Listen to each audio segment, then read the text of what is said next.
Donc, dans cette conférence, on va parler un peu de SEO. Donc, tout de suite, je voulais vous dire, voilà, si vous n'avez pas besoin de Google pour améliorer votre visibilité ou votre trafic vers votre site, je vous invite à tout de suite aller boire un café. Et sinon, vous allez patienter un petit peu.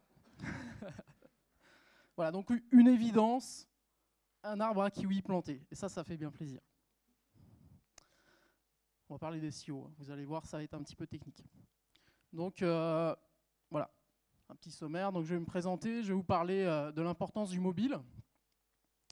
Qu'est-ce que c'est que le mobile first, l'index mobile first? Pourquoi c'est une révolution? Vous allez voir, c'est assez marrant.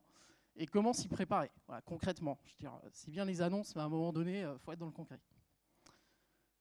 Alors, une petite présentation vite fait d'Anne Bernier. Donc, je suis un vieux de la vieille, ça n'a pas l'air comme ça. Donc, passionné évidemment, comme vous tous, je pense. Ça fait 20 ans que je bosse. J'ai bossé dans l'informatique. Je suis un ancien développeur front-end, ce qui explique pourquoi j'ai compris un petit peu les différentes conférences qu'il y avait avant. Et sinon, je fais du SEO et du CRO. Voilà. Alors, le mobile. L'importance du mobile. Je pense que je ne vous apprends rien. Le jour où tout a basculé, c'est ça. Vous connaissez probablement ce schéma qui est assez connu. C'est le moment, on va dire, où l'usage du mobile a supplanté l'usage de l'ordinateur de bureau. Donc voilà, le vert c'est le mobile et le bleu c'est le desktop. Il y a vraiment eu une période critique où tout a changé et vraiment il y a eu un basculement très clair.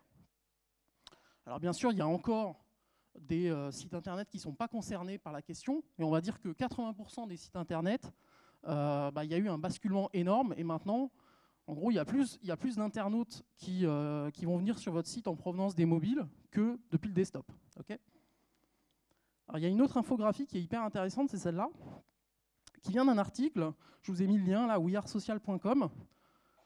Si vous arrivez à le lire en entier, 6067 mots, il y a encore un arbre à kiwi qui va être planté. Bravo.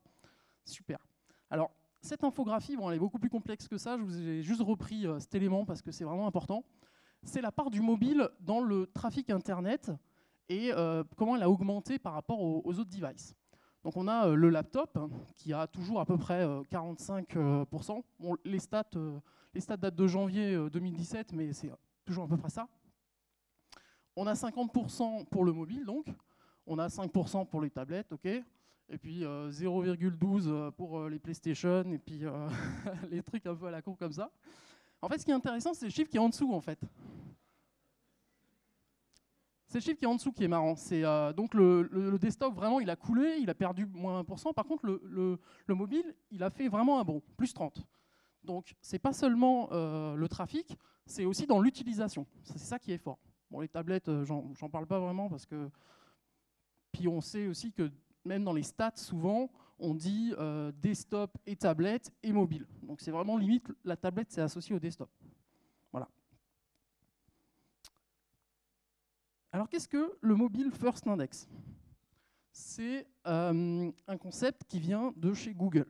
Alors, je suis désolé pour ceux qui ne sont pas fans de Google, mais au jour d'aujourd'hui, on n'a pas le choix, on est obligé de travailler avec lui. Donc, c'est lui qui décide. Donc, la définition, c'est ça. L'index Mobile First, c'est une nouvelle façon d'analyser un site web pour Google. Google, il va explorer la version mobile d'une page plutôt que la version desktop. Okay. Et ce calcul de pertinence mobile, il servira ensuite à la fois au moteur desktop et au moteur mobile. Et puis en plus, Google nous dit le lancement, il est prévu au second semestre 2017, mais en fait, ça a déjà commencé aux USA, ça a même déjà commencé avant.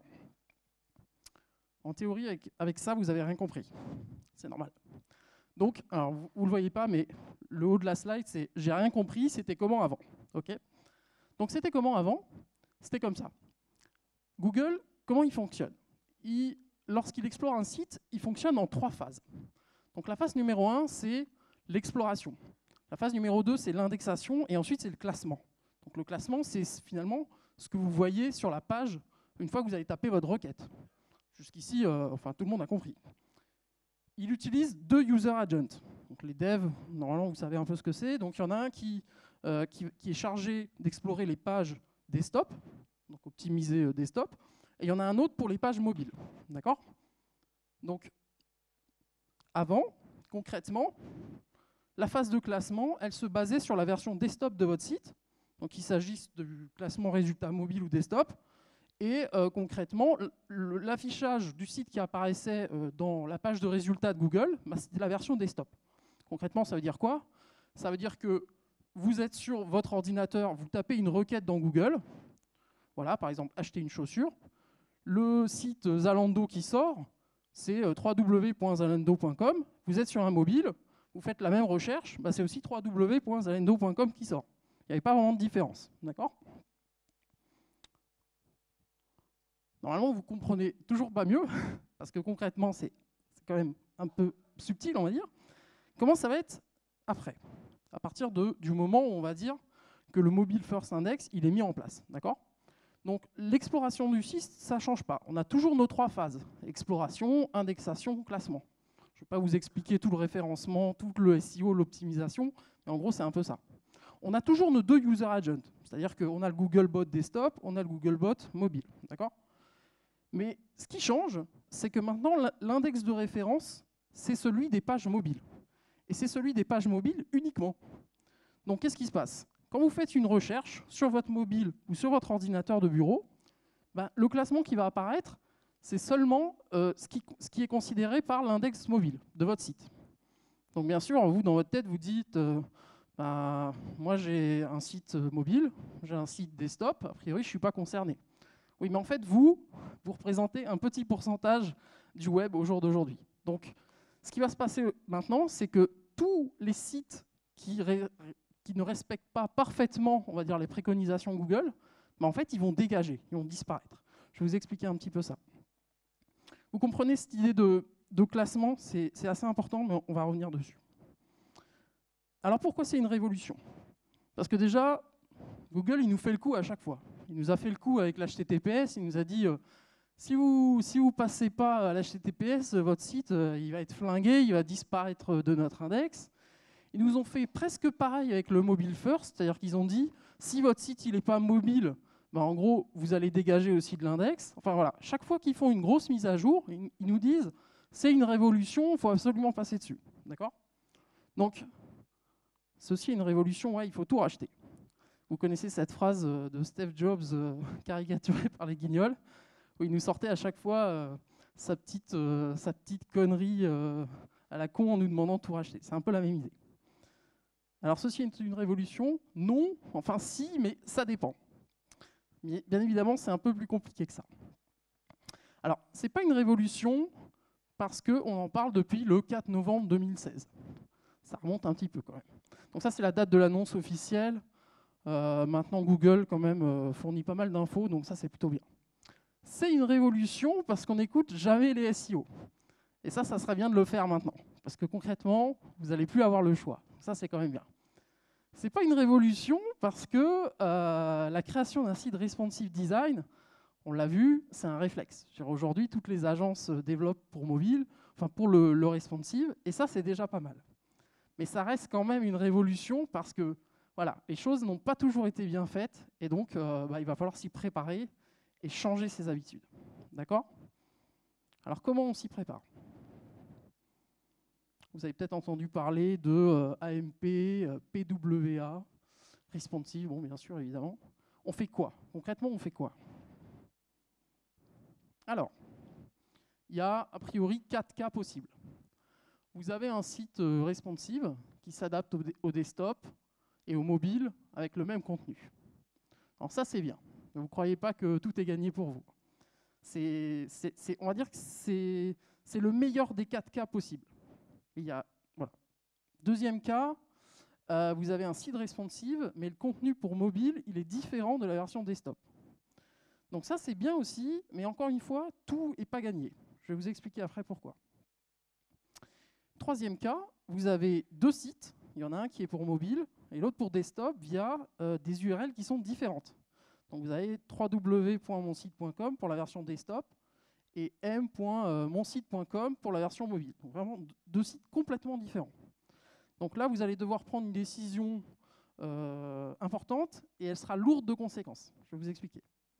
Et enfin, 4e cas, vous avez un seul site, il n'est pas responsive. Alors là, franchement, vous êtes mal, mais vous n'êtes pas encore mort. Je vais vous raconter un petit peu tout ça. Alors, notre cas numéro 1. Donc ça, c'est le super cas, j'ai envie de dire. Donc vous avez un site responsive qui s'adapte au desktop et mobile, et vous avez le même contenu. Eh ben, bravo, franchement, je vous félicite. Est-ce que vous pouvez vous applaudir parce que vous avez des beaux sites? Allez-y, applaudissez-vous. Bravo. Bien, je suis sûr que ce n'est pas forcément le cas, mais ce n'est pas grave.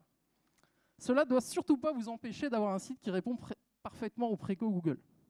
Évidemment, est-ce que vos pages se chargent en moins de 3 secondes? Est-ce que votre site, il utilise HTTPS? Hyper important. Est-ce que vos contenus sont intéressants, uniques, récurrents? Ça, c'est la base du SEO. Donc, un petit rappel sur les bonnes pratiques, ça fait jamais mal. C'est pas parce que votre site, on va dire qu'il est dans ce cas numéro 1, que le mobile first index, il va marcher du premier coup.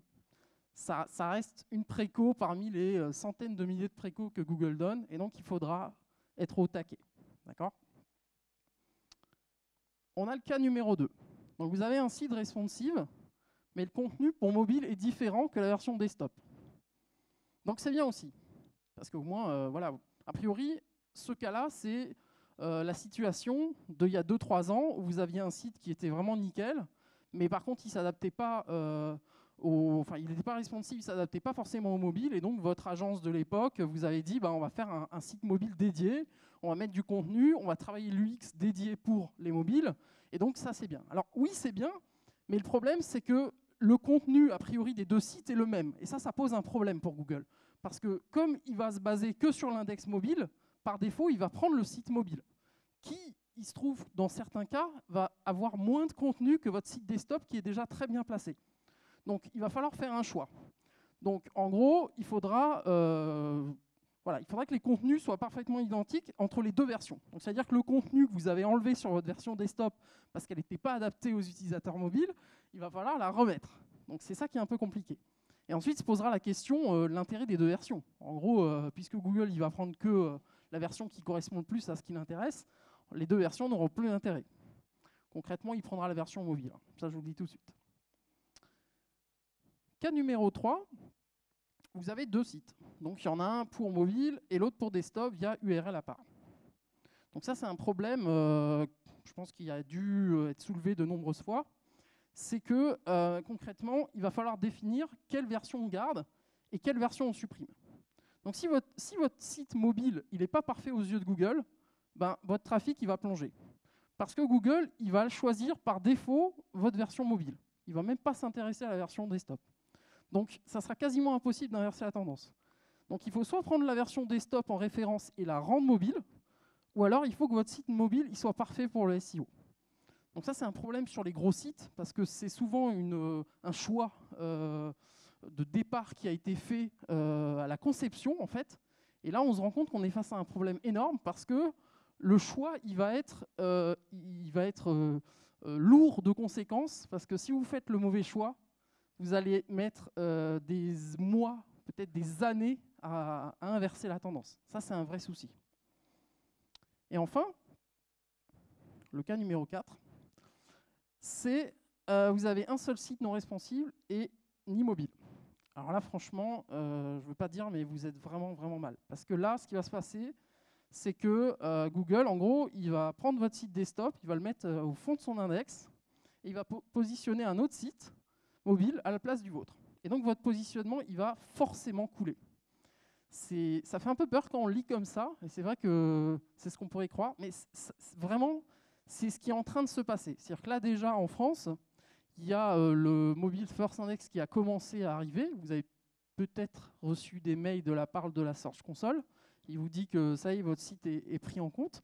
Donc là, vous n'avez pas le choix. Si vous voulez conserver votre business, si vous voulez continuer à exister en termes de visibilité sur Internet, vous allez être obligé de lancer la refonte de votre site en responsive minimum ou alors en Progressive Web App, donc PWA. Génial, on a lancé le super mot à la clé, le super mot à la mode du moment. Et donc voilà, ça fait encore un arbre à kiwi à planter. On va finir en mode forêt de kiwi là dans pas longtemps. Bref, si vous avez ce site qui est dans ce cas-là, concrètement, le premier truc à lire, je suis désolé, hein, je fais de la pub pour Google, mais cet article, il est vraiment excellent. Parce que c'est un article qui est développé, qui a été écrit par les concepteurs de Google, qui vous explique vraiment de façon hyper didactique par quoi vous devez commencer pour vraiment améliorer votre site.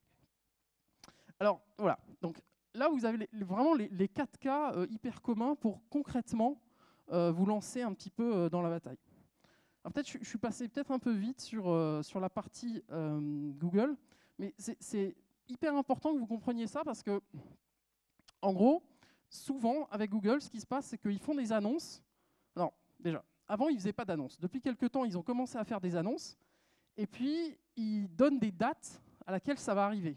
Et là, ils avaient dit, voilà, dernier semestre 2017, et puis le reste de l'Europe en 2018. La vérité, c'est qu'en réalité, ça a commencé à arriver déjà il y a 2 ans, et là, c'est déjà implanté.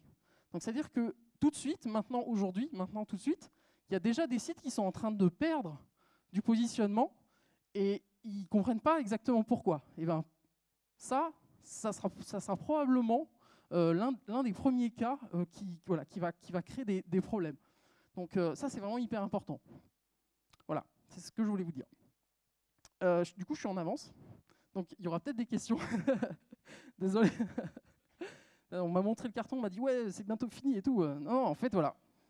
C'est un sujet qui est très vaste, qui est très complexe. Donc voilà, on a peu de temps pour le présenter, mais je pense que ça touche tout le monde parce que l'idée, c'est vous êtes dans des projets. Le SEO, c'est pas juste le gars qui vient vous balancer des préconisations et puis on ne sait pas ce qu'il en est.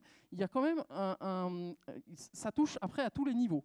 Donc c'est vraiment important que vous posiez ce genre de questions et que vous vous intéressiez au Mobile First Index. Voilà, merci.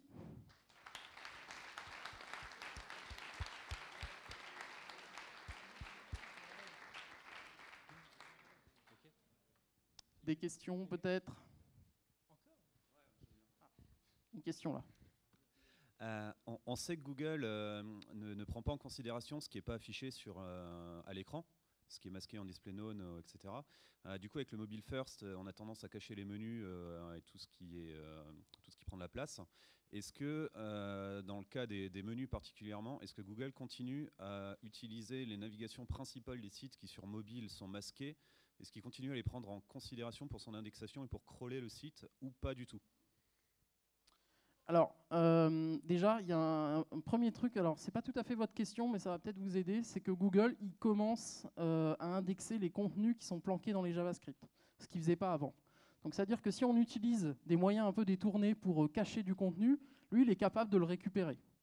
Ensuite, pour répondre à votre question, c'est pas une bonne préconisation de base de faire ce que vous faites. Donc, dans un sens, c'est pas bon. Voilà. Le Mobile First Index n'a pas de rapport avec ça. De toute façon, ce n'est pas une bonne préconisation, donc Google il risque de déprécier un peu votre site. Et ce qui risque de se passer, c'est que à combat égal, on va dire, sur Google, votre concurrent qui, lui, ne fait pas ça, il va mieux s'en sortir que vous, quoi. C'est un peu l'idée. Est-ce que ça répond à votre question? Disons que les burgers menus pour la navigation principale, c'est quasiment beaucoup de monde. Je n'ai pas envie de dire tout le monde, mais le burger menu ou le menu principal est planqué sur mobile. C'est beaucoup de monde, non? Normalement, c'est tout le monde, ouais. C'est beaucoup de monde. Donc du coup, est-ce que la question, c'est ça, c'est est-ce que Google crawl toujours le menu principal qui est masqué, qui dans la théorie n'est pas suivi parce que c'est masqué? Est-ce que c'est le cas ou pas? Ben, du coup, oui, il va le suivre, forcément. Il va le suivre. Même s'il est masqué. Ouais. Donc ça, c'est un problème après de dev, quoi. C'est qu'il va falloir changer ce mode de fonctionnement. Après, le menu, ça, c'est pas très grave. C'est moins grave, on va dire. Parce que les liens qui sont dans les menus, ils sont contextualisés. Et en général, Google les perçoit de façon moins importante qu'un lien qui est placé dans un contenu. Donc j'ai envie de dire que la problématique, ça sera moins grave, on va dire. Oui. Pour compléter, en fait, le sitemap, normalement, il sert à ça aussi. Pardon? Le sitemap, logiquement, il sert aussi à compenser ça, logiquement. Pas du tout. Parce qu'il est quand même lu. Il est quand même lu, il est quand même utilisé, il est quand même valorisé. Le sitemap, ça permet, entre guillemets, ça permet de faire le rapport entre les URL qui sont indexés dans Google et ceux que vous voulez faire indexer. Maintenant, si Google il trouve d'autres URL qui ne sont pas dans le sitemap, il ira quand même les indexer. Le sitemap, c'est juste une validation, si vous voulez. C'est juste de dire, OK, cette URL, elle est bien là. Et maintenant, s'il y a un lien qui est placé quelque part qui renvoie sur une page cachée et que ce lien-là n'est pas dans le sitemap, Google va le trouver. Le fonctionnement de Google, c'est qu'il mange les liens, il rentre à l'intérieur. Donc, il trouvera la page au final. Le sitemap, il faut vraiment voir ça comme une validation. C'est très utile pour les gros sites surtout. Voilà. D'autres questions? Oui, ici. Là-bas, il y a une question là-haut. Trop tard. Ah, pardon. Yes, de la part du stream sur YouTube. Du coup, qu'en est-il des autres moteurs de recherche comme Bing par exemple? Ouais. Alors, bien sûr. Non, mais c'est une très bonne question. Ça troll un peu. C'est une super bonne question. On m'avait posé la question aussi par rapport à Quant. En fait, les moteurs de recherche, ils s'adaptent aux utilisateurs. Parce que, je ne sais pas si c'était très clair dans ma conf, mais en gros, c'est les utilisateurs qui utilisent Google, voilà, qui utilisent les moteurs de recherche. Et ce sont les utilisateurs qui ont décidé de ce changement mobile. Ce n'est pas Google. Google, il s'adapte à ce qui se passe. Et pour Quant, les autres, c'est pareil. C'est-à-dire qu'ils vont être obligés de faire ça. Parce qu'aujourd'hui, l'internaute, il est sur son smartphone. Donc, ils vont être obligés de le faire. Maintenant, ce qui se passe avec les autres moteurs de recherche, c'est que alors, je ne connais pas tous les moteurs de recherche, mais par exemple, Quant, ils s'intéressent à la question, mais ils ne sont pas aussi avancés. Il faut savoir qu'ils n'ont pas 5000 ingénieurs de niveau Google qui bossent sur la question. Mais évidemment, ils vont y arriver. Et de toute façon, travailler le mobile, ce n'est pas un SEO qui le dit. Hein. C'est les UX, c'est les devs, tout le monde. Tout le monde dit c'est le mobile aujourd'hui, donc et on le voit bien dans les stats. Donc c'est ce qu'il faut faire. Voilà. Il y avait une question là-bas aussi, ouais. J'ai vu. Merci. En fait, moi, j'ai une petite remarque et une question. J'avais cru lire d'une reco de Google qui disait, quand ils annonçaient leur index mobile first, qu'ils n'en tiendraient pas compte dans le classement. Alors ça, je voudrais juste avoir ta réponse. Et la question, c'est, pour les pages AMP, souvent il y a des plugins WordPress, etc., où on a des URL spécifiques /AMP qui viennent se rajouter. Et du coup, moi, ce que je me pose comme question, c'est comment est-ce que dans la SERP, dans la page de résultats, est-ce que maintenant il va nous coller ces URL AMP au lieu des URL classiques? Alors, par rapport à ta première remarque, il faut faire une différence entre mobile first et mobile first indexing. C'est pas la même chose. C'est mobile first, c'est quand Google a commencé à donner ses recommandations pour le passage mobile. Et ça, c'était il y a 2-3 ans déjà. Et mobile first indexing, c'est le changement en fait de son moteur et comment il fonctionne. Donc la recommandation, c'est que maintenant il va prendre le mobile. En gros, c'est ce que dit Google. Par rapport à ce que tu dis, l'AMP, je peux me tromper, mais je crois que l'AMP c'est une technologie Google, hein, si je me souviens bien. Voilà. Donc voilà, ils font que ça. Mais ils sont donc, pas toujours cohérents. Du coup, ce qui avec se eux-mêmes. passe, c'est que en fait tes URL, et d'ailleurs c'est déjà le cas sur iPhone. Là, je m'en suis rendu compte l'autre jour. C'est que y a, dans le navigateur et dans l'affichage de la liste de résultats Google, c'est le lien normal qui apparaît. Quand tu cliques, tu te retrouves en AMP. Et en fait, quand tu es en haut, quand tu passes ton doigt en haut, il te propose soit de copier-coller l'URL AMP qui est apparu, soit l'URL normale. Donc c'est-à-dire que lui, Google, dans son fonctionnement, si tu veux, il fait un translate entre les deux, et pour lui, c'est la même chose. C'est comme si tu avais une canonicale sur ton URL AMP qui renvoie sur l'URL normale. Voilà. J'espère que Google a pensé à cette idée parce que c'est quand même leur truc à eux. Donc s'ils commencent à foutre le bordel là-dedans, ça va pas aller, quoi. Ouais, voilà. mais bon, on a déjà eu des mauvaises surprises avec AMP et Analytics. C'est certain. Encore une question? Une dernière? Une petite dernière? Ah ouais. Alors tout à l'heure, tu nous parlais du pire cas, c'est-à-dire un site qui n'a qu'une version desktop, et tu nous parles pour ça d'une version soit responsive, soit d'une version en progressive web app. Est-ce qu'il y a un avantage concurrentiel à prendre l'une ou l'autre des solutions? Là, il faudrait faire une conférence juste pour expliquer ce que c'est que la PWA. Tu peux taper PWA dans infographie dans Google, tu auras une réponse très intéressante sur la question. Concrètement, je ne pense pas qu'il y ait vraiment d'avantage particulier entre un site responsive, une PWA et peut-être autre chose, une autre technologie que je ne connais pas, parce que ce qui compte, c'est le contenu à la fin. C'est comment le contenu il apparaît pour l'internaute. Et comme Google il veut que ça se charge rapidement, que ça soit optimisé pour les mobiles, que ça réponde à ses préconisations, bah en fait, n'importe quelle techno que tu utilises, il faut que tu arrives à ce résultat-là. Alors moi, je bosse avec des gens qui sont fans de la PWA, ils vont te dire PWA, c'est ça. D'autres, ils sont fans du responsive, ils vont dire responsive. Ça dépend. Franchement, ça dépend. Là, il faudrait plutôt voir avec les devs, techniquement parlant, ce que ça implique, la PWA. Voilà. C'est bon? Eh ben, Merci. le café.